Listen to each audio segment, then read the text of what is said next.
Tyrion and Varys are constantly urging Dany not to. Aha.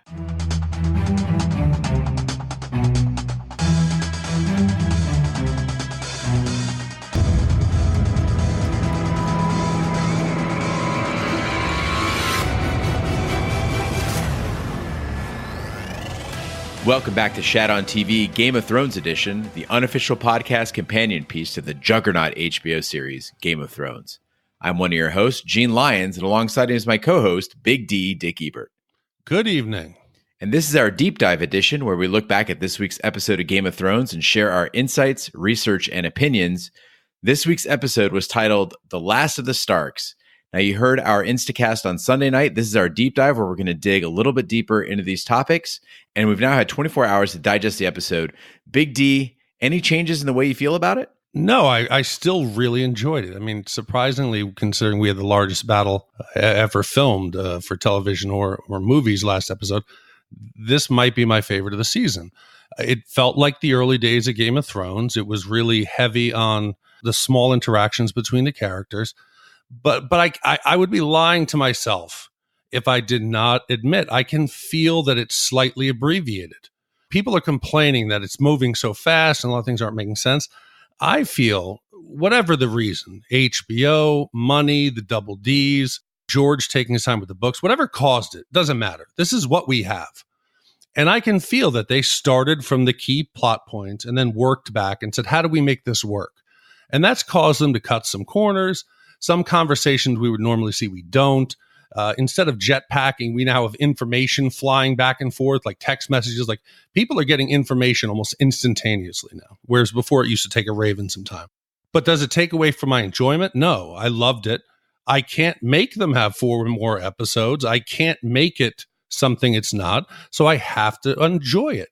And you know what? I did. I'm with you, Big D. I'm not mad about it. I understand what's happening here. And I think that most of the viewers who have been following this show for 8 seasons, fans of the books, they get what's happening here.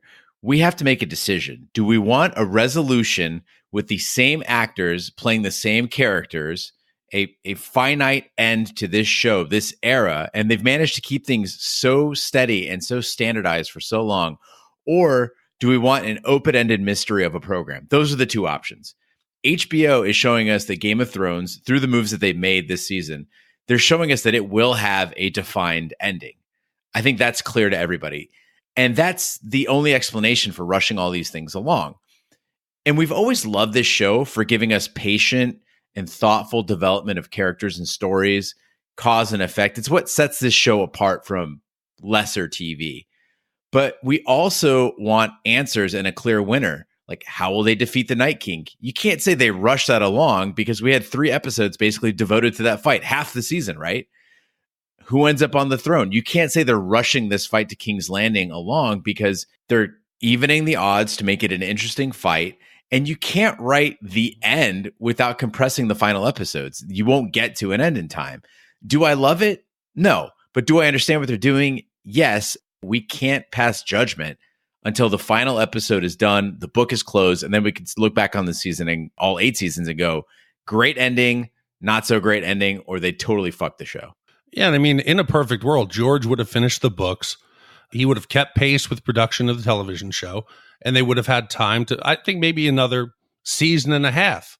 If you could have kept everybody under contract and nobody died or nobody chose to leave the show, it would have been a perfect world. But guess what? It's not a perfect world. So I'm happy with where we are. But if you're going to complain about this, it's not going to do you any good. It's just going to sour your experience for the first 7 seasons. So, man, come on, let go. Let's enjoy this for what it is. It's the last ride. Think about it. You only got 2 more Sundays to sit down and be like, yeah, new Game of Thrones episode. After that, you're going to be like, fuck. I wish I had another couple episodes. I loved it. Now I got to wait for Westworld, or I got to wait for The Watchmen or something else. So after we wrap the Instacast, Big D says, I'm going to start on the edit so everybody has them when they wake up in the morning. You get started on putting notes into buckets, come up with some ideas that we can work with for the deep dive. And I'm like, all right. So I go to work. and I come up with who has the advantage in the fight for King's Landing, which we'll discuss today. What are the wild cards in this fight? Like, what are the unpredictable factors that we should really look at? Is there a spy that's tipping off Cersei's forces? And as I'm putting this all in, I go in this morning and Big D prepares this entire essay on whether Daenerys is becoming the Mad Queen. And I think that's where we should start, because it is something that is on the minds of the listeners. People have already started writing in about it. Like listener Katie S. from Tennessee, who wrote in immediately after episode 4, Daenerys has crazy eyes. What's going on here? Is she the Mad Queen? So Big D, take us through that thought process. So I think we've seen over the time that we've been with Daenerys that she has undergone a transformation. You can't deny it. It's been gradual. But it is there. So I wanted to go back because we're so used to the Daenerys of the last few years. So I went back a couple episodes because I wanted some perspective. So I rewatched a scene that is pivotal in the relationship and Daenerys' transformation into a leader. And it takes place in season 5, episode 8, Hardhome. It's that heart-to-heart that Daenerys and Tyrion have for the first time. They're trying to decide whether or not they can work together and whether Tyrion would want to be the hand and whether Daenerys would think she could trust him.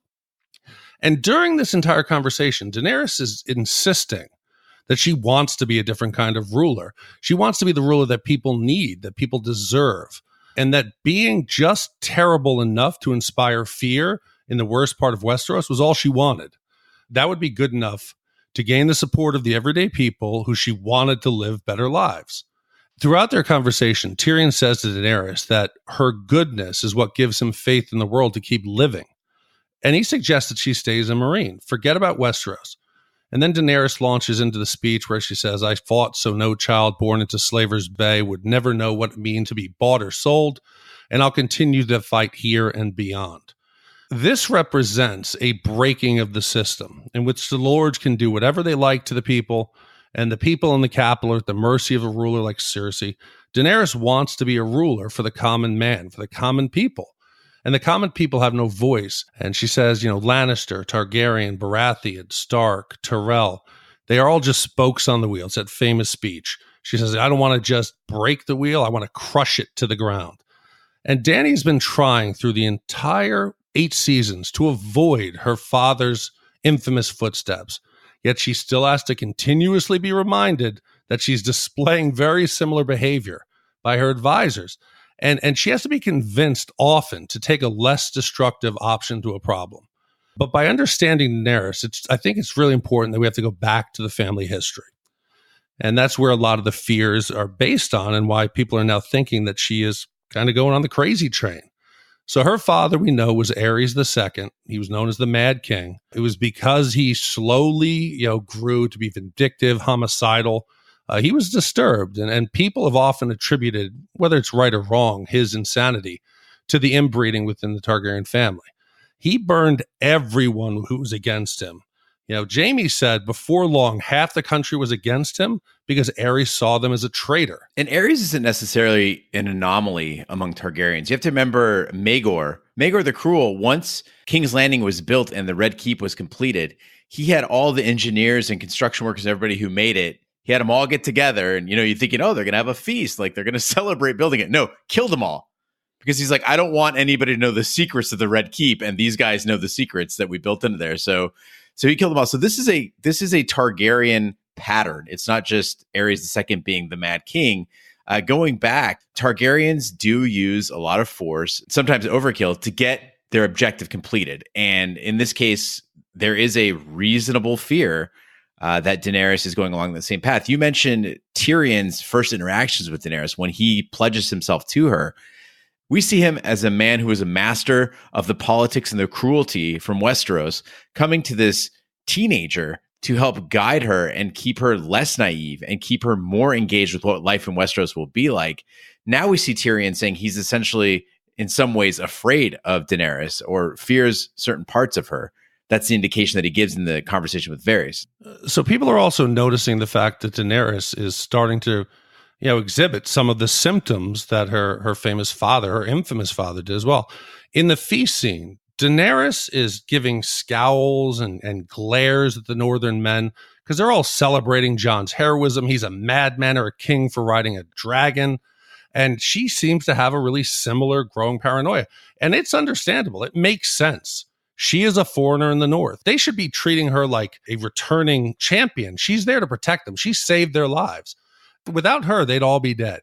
So she's understandably starting to feel even more alone than she has at any point in her life. Yeah, I read Daenerys' reaction to that feast as more loneliness than paranoia. The fact that she sees the Lannister brothers leaning on each other, she sees Jon and his men, and Tormund and Brienne and Jaime all getting together. The Northerners are celebrating. Everybody's got somebody. And even Gendry is getting his lordship, and she gets momentary applause for that. But then it's again back to being lonely. Grey Worm's not connecting with her. Miss Andy's not connecting with her. I completely see your point either way, whether it's paranoia or loneliness. Dany is increasingly isolated. She increasingly feels threatened and unstable and unsure of herself. And that often leads to unhappy endings in this show. And if you pay attention to when Daenerys leaves the room, the only one who acknowledges that the queen is leaving is Varys. Everyone else just ignores it. It's like she's not there. And Daenerys is increasingly feeling invisible. And whether or not the madness of her father was actually a medical condition or it was caused by something magical, the perception is that most people believe that the Targaryens, no matter how benevolent, how sane, how kind they might seem, will inevitably succumb to their true nature, much like Aerys did. So Tyrion and Varys are constantly having to urge Daenerys not to use blunt force to take King's Landing. And Cersei is very aware of this fact and Daenerys' history and the perception of what type of leader she could be. And she even refers to her as the Mad Queen and her savage foreign army. She's trying to push her. So Cersei, who's a master tactician in diplomatic, not in the field of battle, but in the political realm, she's going to manipulate this situation so that Daenerys will be forced into a no-win situation. She's going to have to kill thousands of innocent people to get to her.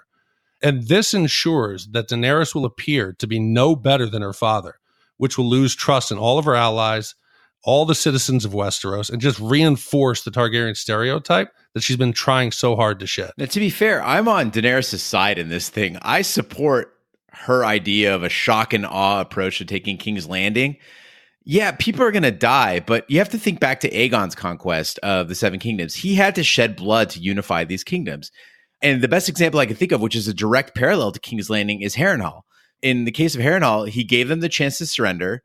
When that offer was refused, Aegon said, now this is Aegon, who's deemed a hero in this kingdom. He straight up said, I'm ending House Hor. I'm ending your house. You have until nightfall. And once night falls, I will wipe your house off the face of the planet. Not one of you will exist.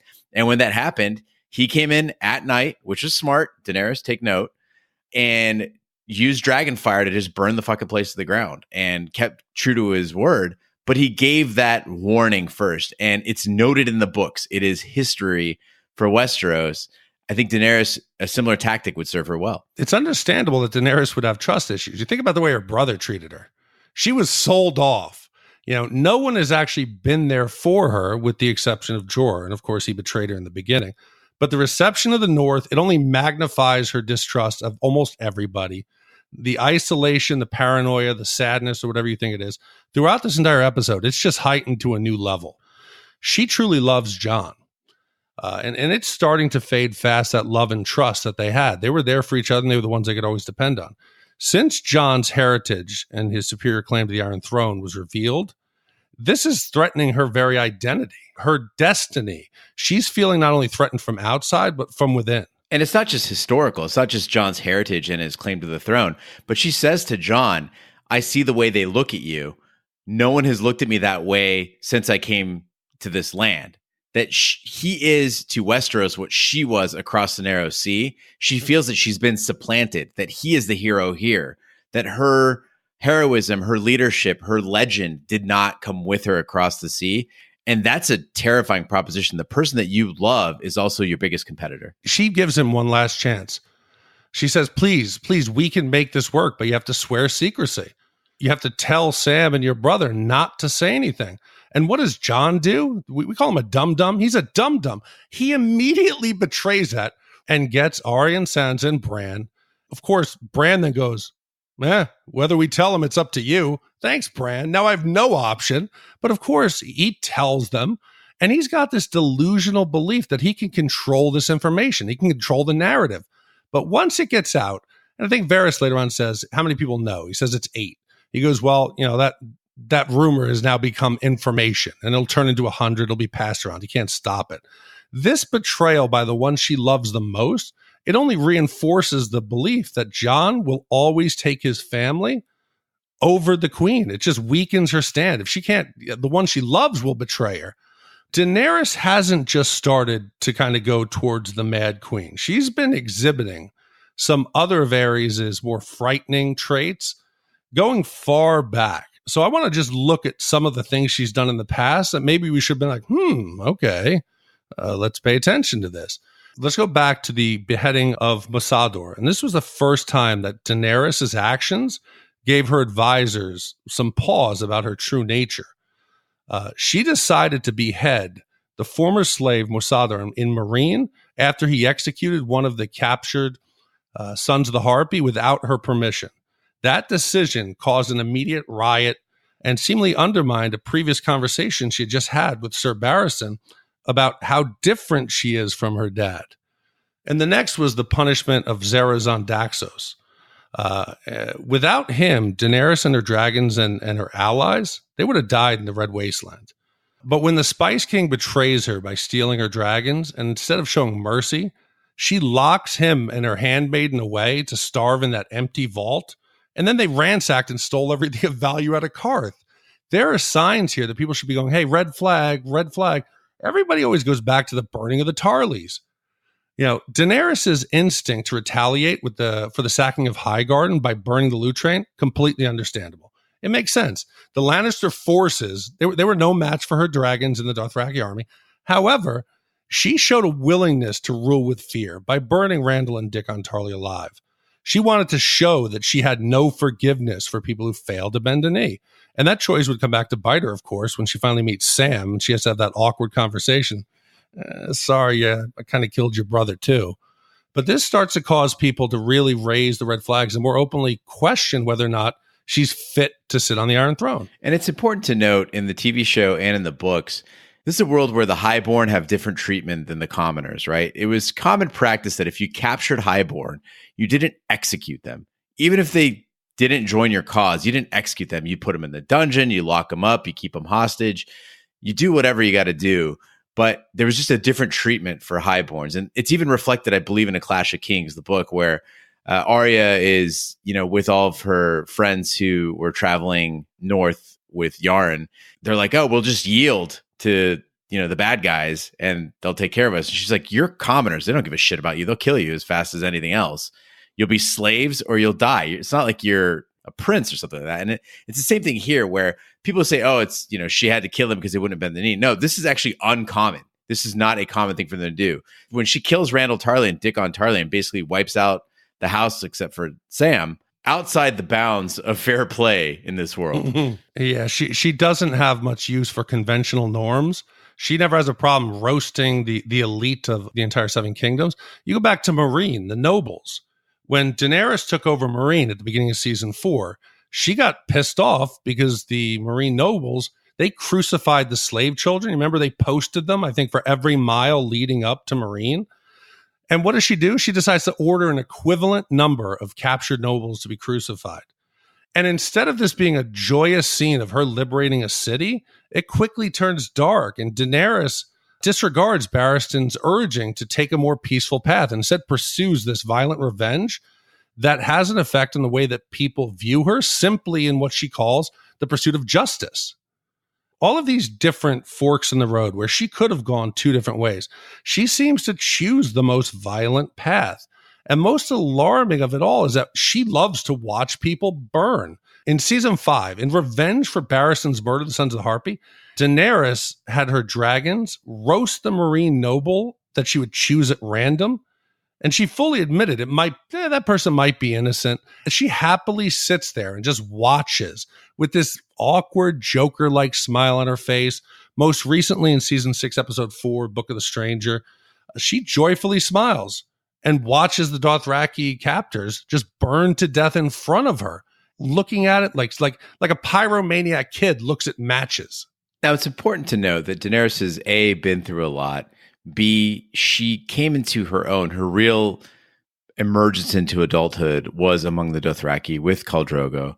And that does have some bearing. So we're not saying here that she's evil per se or mad per se, but this is a violent tendency. So whatever the causation is, the makeup of this human being, this leader, does seem to trend toward the violent. Game of Thrones generally isn't as simple as this person is bad, so they do bad things. This person is mad because they do bad things without, again, cause and effect. It may be genetics. It may be the fact that her life up until this point and up until these key points wasn't smooth sailing. And imagine also you're a woman, you're smaller, but you are trying to carve your path toward the throne. Maybe compensating a bit, maybe being a little more violent to prove that you have the guts, the mettle to make it happen, drives you to a point and you cross that Rubicon, and this is now your identity. But I have to ask, what's the point of having advisors if you're not going to listen to them? She has to be self-aware. She's repeatedly warned about following in the footsteps of her father. And in each of these examples, she's willing to abandon that core promise to be a different type of leader. Instead of taking the path of peace and showing there's a difference, she almost instinctively goes towards what her father would do and the use of fire and just killing. So I think it's important that we start look for some clues in the past that might tell us the future. And much like King Ares constantly killed those who crossed him, we have to remember who it was who found the names of those traitors and provided it for him. It was Varys. So Varys was the one who would provide names that led to somebody being burned. So Varys had a front row seat to witness the Mad King's madness.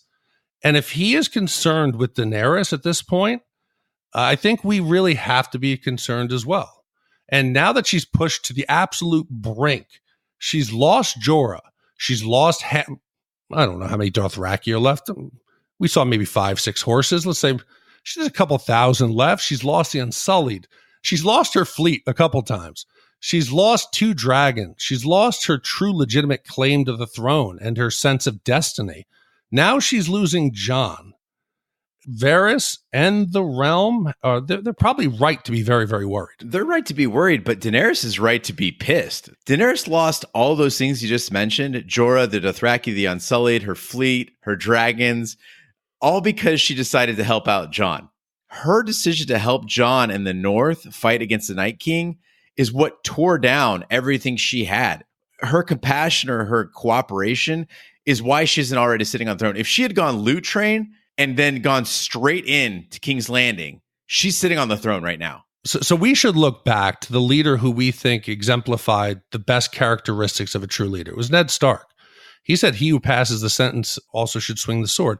He didn't gleefully look on as his victims were beheaded or as when he was exiling people. He did it because it was his duty. The fact that Daenerys sits there and smiles and the camera focuses on it, they notice. Think of everyone who's enjoyed violence. Ramsay, Joffrey, Cersei, Daenerys. I can't think of many other characters that get joy out of watching a specific type of murder or death.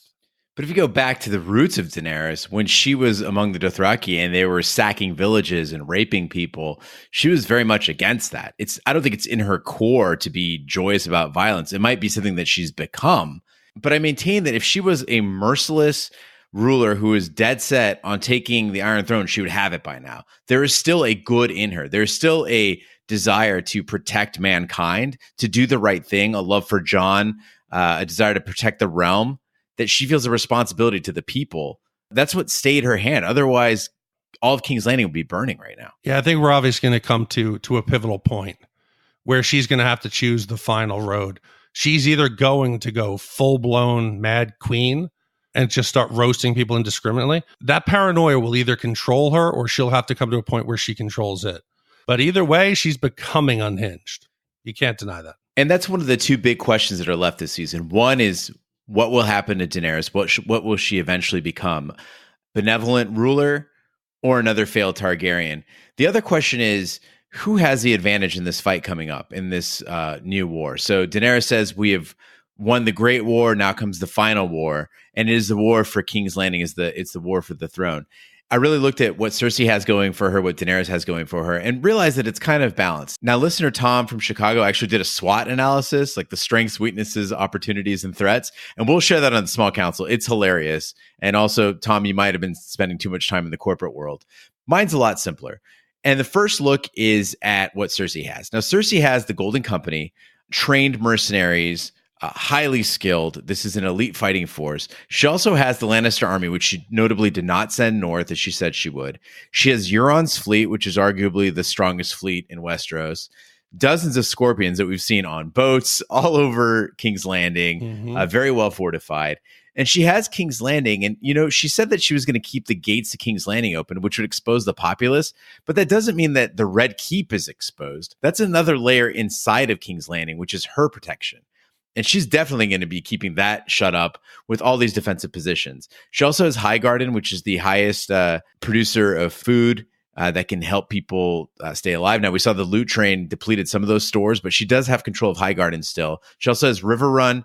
And probably the biggest asset is Cersei is ruthless. She's willing to do whatever it takes to stay in power. And she doesn't have advisors saying, don't do that. Qyburn's her biggest advisor, and he's like, rock and roll. I think it's way in Cersei's favor. So first of all, Cersei is in a fortified location. Jon and the army would have had to lay siege. Cersei can just sit in there. She doesn't have to come out because Qyburn's Scorpion 2.0, he's basically neutralized the dragon. You can't fly anywhere near the front wall. It's probably on the back as well, unless you figure out a way to take out those Scorpion batteries. Well, listener Tony from the Bronx has a great idea about that. And that's, you keep it simple. Attack at night. It's exactly what Aegon did. The Scorpions can't hit you at night. They can't. You got a black dragon flying at night. You won't be able to see him. So Drogon is the last of Daenerys' dragons. That's true. Her air force is depleted. And she does see those dragons as children. So she might be a little bit more protective of this one. But if she is confident in their superiority, she does a night strike against Scorpion batteries. Maybe even you have some land forces that are attacking to keep people distracted. The batteries don't know exactly where to fire. And you take out that entire line of them. They're all lined up. One run with a dragon, you knock them all out. Probably some batteries inside of King's Landing as well. Apparently, they can build these things very quickly because you got them on like every ship. They're all over the walls. We haven't really talked about the fact that they can't target at night, unless, of course, Euron also has night vision, which they might just give him in this show. Singular sorties at night, just strafing runs through the center of the city would be devastating. Because once the dragon lights up, you're going to be able to spot him. So you only have time to do one strafing run, maybe wait a couple hours. The terror alone, I mean, this was like the bombing of London during World War II. When the sirens would go off and people didn't know, and it was just indiscriminately. Imagine all the people in King's Landing go through 30 days of just nightly strafing runs. The people would be terrified. They'd be ready to go up and just throw Cersei out of the Red Keep on their own.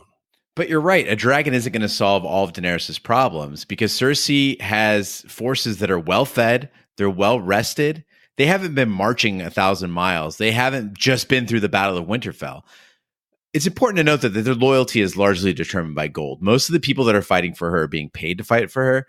And the people of King's Landing, the show has really pushed into our minds. They hate her. They don't like Cersei. Her own family hates her.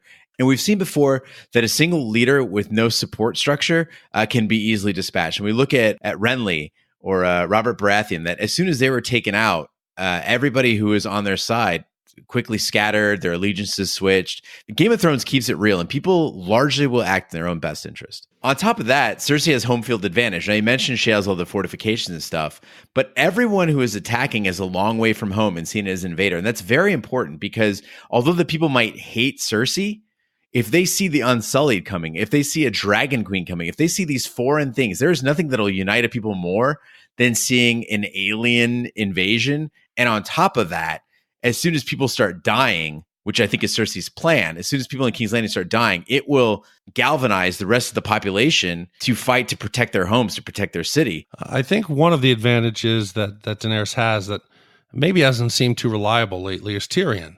Nobody knows the workings, the underground tunnels of King's Landing better than Tyrion.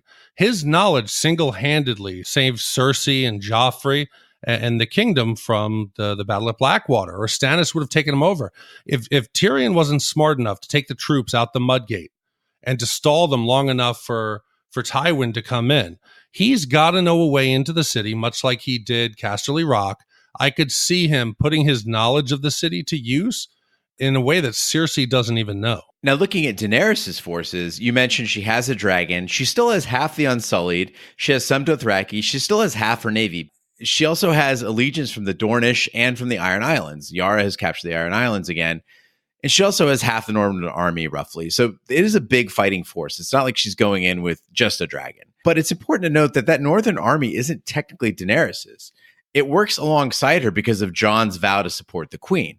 And if what Sansa has put into motion and what Jon is conflicted with, this loyalty, this power struggle, if this hits at the wrong time, this can completely undo Daenerys' force. She would lose the Northern army, or if Jon is somehow removed or killed, she loses that Northern allegiance, and that's basically a third of her force gone overnight. Yeah, I think I want to start calling her Little Sansa, because she is exhibiting all the traits and she's putting to use all the tricks that Littlefinger taught her through the years. And watching the episode a second time, when she says, Jon, I don't want you to go to King's Landing. Bad things happen to Stark men there. It's almost as if she knows something bad's going to happen down there, or whether she's maybe helping something going on down there. And you have a block later on where you're talking about possible spies or people who are working against them. I think Daenerys, unlike Cersei, has some advisors, some people close to her that don't have her best interests in mind. And I think that'll be the determining factor in what tips the scales. Game of Thrones, we've seen before, is mostly a numbers game. Stannis says generally whoever has the most numbers wins. And that's when Melisandre is like, hold my beer, shits out a smoke monster and kills one man and changes the course of history. Here we have lots of single actors that could be wild cards in this show. We have Arya, and we know that she's on a one-way mission. We can assume that that's a suicide mission to assassinate Cersei. Some people think it might be Daenerys. If she does go after Cersei, this would attack a key vulnerability because Cersei has nobody to pick up her fight. If Team Targaryen goes down, if Daenerys goes down, there's several people that are willing to take Daenerys' place and continue that fight. But if Cersei goes down, who's there to take her number two? I think Arya is more than just a wild card. She's like a supernatural weapon. She can take on the appearance of anyone. So she can get into the innermost level, the innermost ring of security within the Red Keep.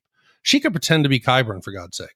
Maybe that was Arya going through the gate and talking to Tyrion. We don't know anymore. So Arya could sway, just like she did with the Night King, the entire course of battle with one move. So she has to come into play. If she goes down now without making another major impact in the history of Westeros, I think all the viewers would be shocked. Now, riding alongside Arya is the Hound, and we assume that Clegane Bowl is all he has left, that his trip to the south, his suicide mission, is just to go after his brother. And some people say, well, maybe he'll have a bigger role than that. It might seem petty, but the Hound has never thought that big. He is practical, and he hated his brother since childhood. I don't see his story arc greatly impacting the fate of the realm, but I do think that we're going to get a great fight out of this. Everybody wants to see this, but let's just think logistically. How does this go down? So the Hound goes down to King's Landing. What does he stand outside the gate and go, hey, brother, I want you. Come out and fight. Let's go. There's no way that Cersei's going to let the Mountain out to fight his brother just on the off chance that he somehow kills him. Nobody thought that Oberyn would kill him the first time.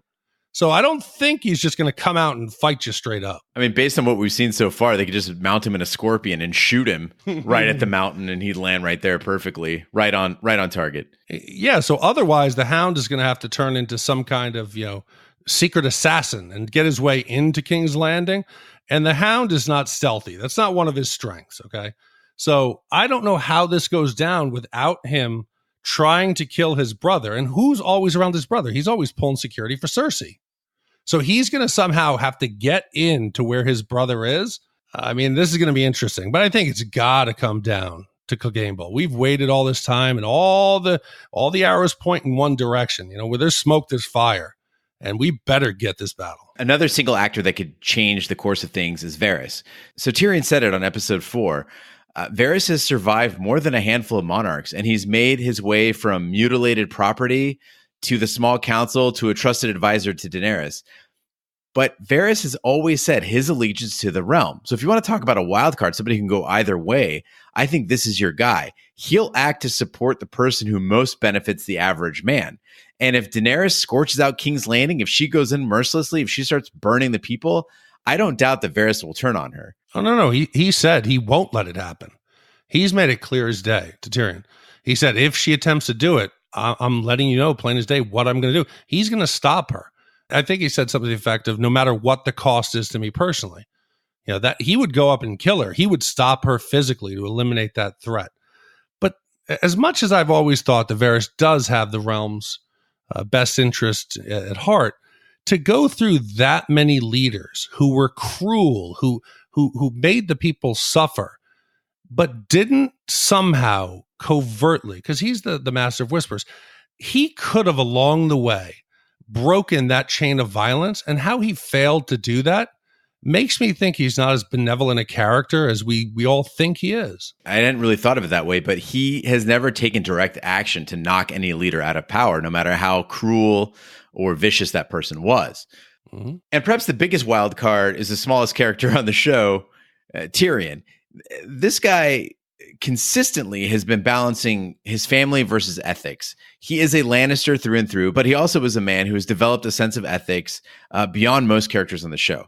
He knows Cersei is evil, but he repeatedly tries to spare her in King's Landing. He implores her to choose peace. He implores her to surrender. Even in this last episode, after all she's done, he is still reaching out a hand to her. But he isn't unmoved by Varys' logic. When Varys goes to him and says, you know what we got to do if Daenerys is exhibiting these traits and Jon turns out to be the better leader, we have to take action. And Tyrion could easily just go to Daenerys and say, hey, Dany, Varys might try to kill you, but he doesn't. And that's very telling. See, I find myself torn here. I don't necessarily trust the character Tyrion Lannister, but the portrayal by Peter Dinklage when he's there, please, your children. I'm like, God damn it. Look at him. Oh, he's not the traitor. He loves Daenerys. So you remember last season when he uses Jaime to get into King's Landing to have that meeting with Cersei where she reveals that she's pregnant. He puts himself at risk. There's a conversation that they whisper that we don't know what they discussed. There could have been some kind of an agreement where Tyrion's agreed to work with Cersei. He knows Cersei doesn't mind killing anyone, yet he still chooses to go within striking distance of the gates of King's Landing, where the archers could have just lit him up. He would have been a pincushion. In the insta-take, I said I thought 100% he was dead. But maybe Tyrion is doing this to show Daenerys, hey, I'm willing to go out on a limb for you. But actually what it is, it could be a ploy or an act between Cersei and Tyrion, that they have something going on in the background that we just don't know. And we believe Tyrion because we love him. That doesn't mean he's always going to do the right thing. Yeah, this would be the ultimate twist. If Tyrion ends up being an agent for Cersei, we'd all feel sick to our stomachs. I mean, this would be the show really sticking it to us. Yeah. But you got to think about it again. What has Tyrion always valued above all else? Family. And what's happened since he became hand to Daenerys? It's been consistent failure. He gives bad advice left and right, and he keeps, I feel like I'm not maybe as wise as I thought I was, and I keep resulting in failure. And people are like, no, it's okay, Tyrion. Like, you're going to do all right. But even the way he mentions the pregnancy, he mentions it to Cersei because they both know the truth about it. Maybe that's even planned. Maybe it's casting doubt into Euron that this is all two superior minds that are working the rest of the room and the audience. Think about the fact that he's always telling Daenerys to think of the people. Yeah. We gotta choose peace and all that. It's giving Cersei time. And a listener said to me today, what's the point of giving Cersei more time? How does that benefit her? You have a ton of people in King's Landing who are hungry, who are afraid, and it gives you time to build up that military force, to train them, to give them weapons. You can build up a fighting force. You can build more scorpions. She's had time to do that. If Daenerys would have struck immediately, Cersei wouldn't have this sort of defense. She'd be screwed. And so the longer Tyrion can stay her hand, the better position Cersei is in. Again, assuming that there is a spy or a double agent among the ranks. Everybody out there, think about your job, and let's think about the leadership in that job. How many times could your CFO get a DUI before they fire him? Tyrion's sole job is to give sound military advice. Give her a strategy that works. He's shooting like for his last 6 from, recommending they go after Casterly Rock. Maybe he's not getting duped. A flip of the coin. Tyrion could just guess, one of 2 moves. If he guessed 50% of the time, he would have been right half the time. For him to go 0 for 6 and to fail continuously, that's either intentional or just unheard of bad luck. Yeah, in episode 4, we see Tyrion go, okay, the main force is going to go down the King's Road.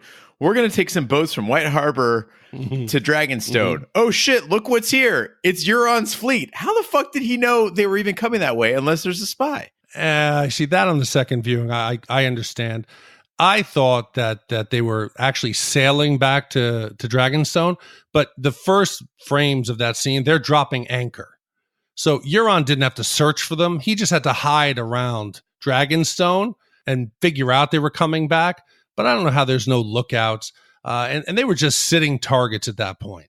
We had jetpacking last season. This one is information flying. I don't know if we want to call it emailing or whatever, but everybody knows shit instantaneously. Somehow that message of the death of a dragon and the ambush at Dragonstone, it makes it all the way up to Sansa at Winterfell.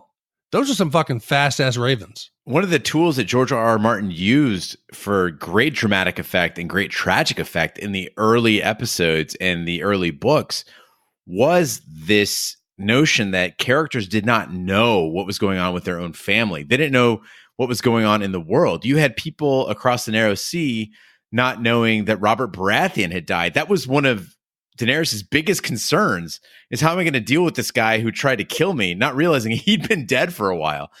This was a thing that happened all the time. Jon and Arya not knowing that the other was alive. People thinking that the Starks that had remained at Winterfell, like Bran and Rickon, were dead. This was a common theme throughout this story.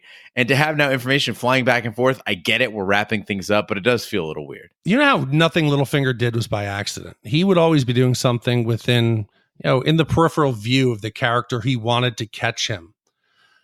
Is there a chance that she didn't actually get that information via Raven about the attack, but she knew it because she had helped have it come to pass, that she had provided the information, and she was reading that note in front of Jaime, who she doesn't want at Winterfell, that she wanted him to have that information so that he would head back down south, that she's manipulating this?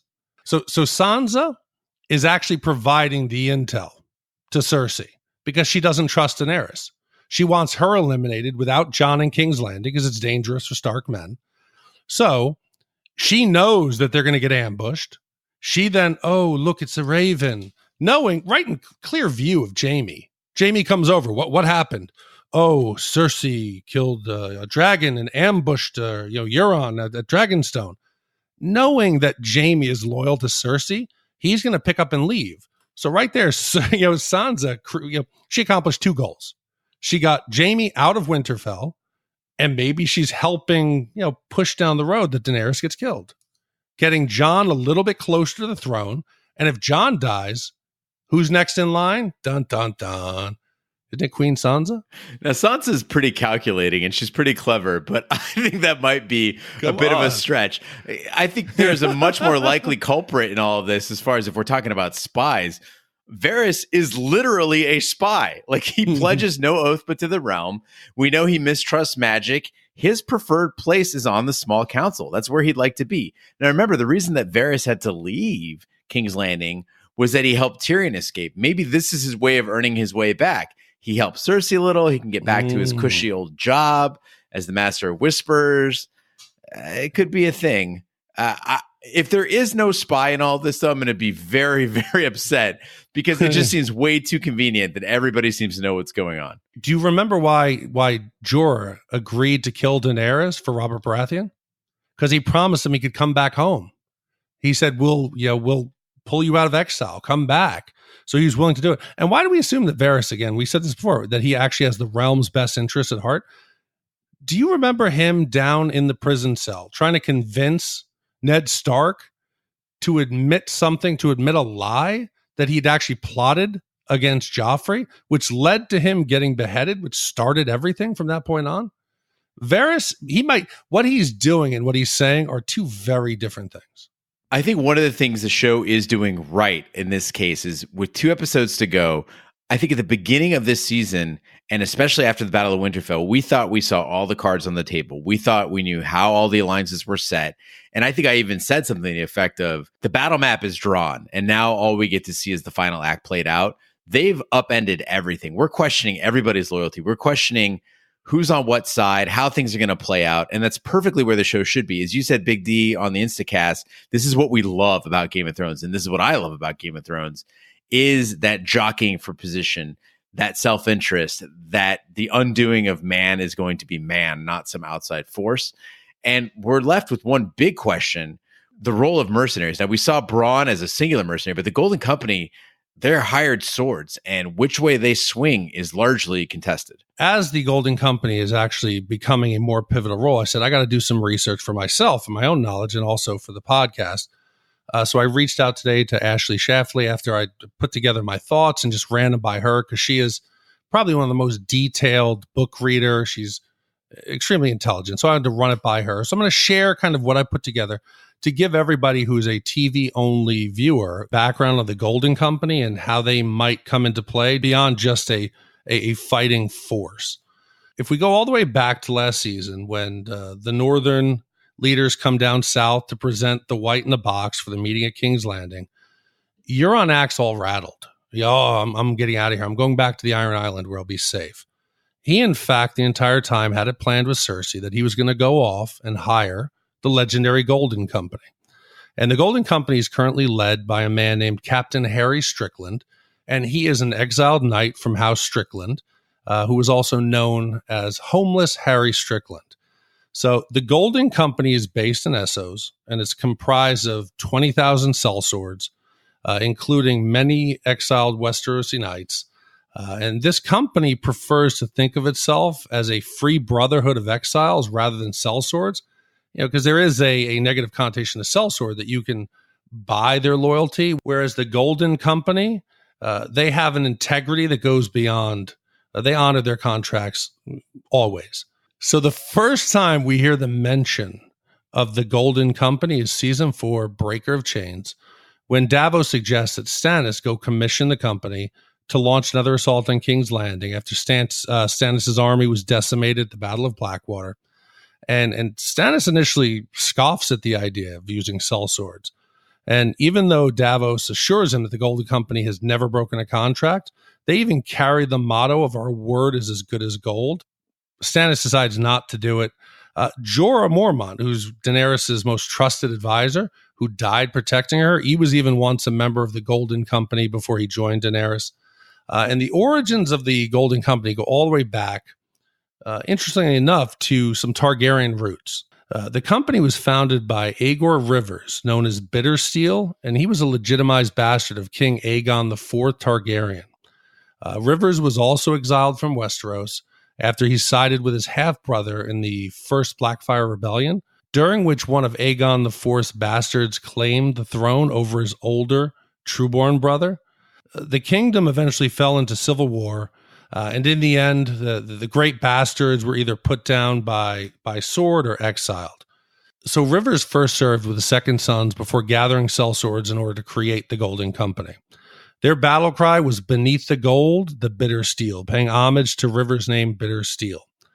And because they think of themselves as exiles, they have a higher purpose than profit. They want to go home. So when the Golden Company comes to stand against their great-great-great-granddaughter, I think there's a possibility, no matter how remote, that the Golden Company might side with Daenerys in an attempt to reestablish the Targaryen name and finally be able to return to their homeland from exile. I think that the sheer number of Golden Company fighters, the Lannister army, the Scorpions, against Jon Daenerys' severely weakened troops, they're down to one dragon. It almost feels like this is an unwinnable battle. There has to be some plot twist that comes in the last minute to balance the level of power. Otherwise, right now, I think the battle would be one-sided. We've seen from the showrunners that no group or individual is specifically named, especially with a connection to the source material, without a purpose, right? And so Cersei could have said, "Oh, I brought in this army from over here, or I found a bunch of sellswords, or I trained up an army out of the population." But no, she specifically got the Golden Company, Big D. And I think you're right in identifying certain characteristics of the Golden Company that could cause it to flip either way. And to all the book readers, please don't write in hate mail. I'm not a book reader. A lot of the viewers of the television show aren't. Yes, I know that there's the young Griff addition to this story. a fake Aegon Targaryen. I don't even want to bring that in because we have 2 episodes left. So I'm fairly confident that they're not going to introduce that after they just announced that Jon was Aegon Targaryen. They're not going to introduce an additional plot point of a fake, Aegon Targaryen. So don't write hate mail. I know that. I'm just leaving it out for the millions of television-only watchers to simplify it. And if it does help at all, we will be hitting on a lot of those points in the Small Council. That is our Friday listener mail edition. If you'd like to write into the Small Council about anything we discuss on this deep dive, please write us at hosts@shatontv.com or call us at 914-719-SHAT and leave us a voicemail. We'd love to hear from you. We've already had dozens upon dozens of emails come in. I've been reading through them feverishly today. We'll continue reading those tomorrow. And we'll be taking those through 5 p.m. Eastern on Wednesday to prepare for Friday's Small Council. Yeah. And I want to apologize to anyone out there. I was planning to do a 45-minute breakdown of medieval siege warfare and break down, but I just ran out of time. So I apologize. Maybe next week. Be honest about it, Big D. It's because you don't know anything about naval aviation. Exactly. And that concludes this week's episode of Shat on TV Game of Thrones. Be sure to follow us on social media and share with a friend. We're on Twitter, Snapchat, and Instagram at Shat on TV. On Facebook, just search for Shat on TV Podcasts. The website is shatontv.com, where you can find our Game of Thrones coverage, all the Small Council emails, plus our coverage of True Detective, Taboo, American Gods, and Westworld. If you'd like to email us, it's hosts@shatontv.com. Our voicemail, again, is 914-719-SHAT.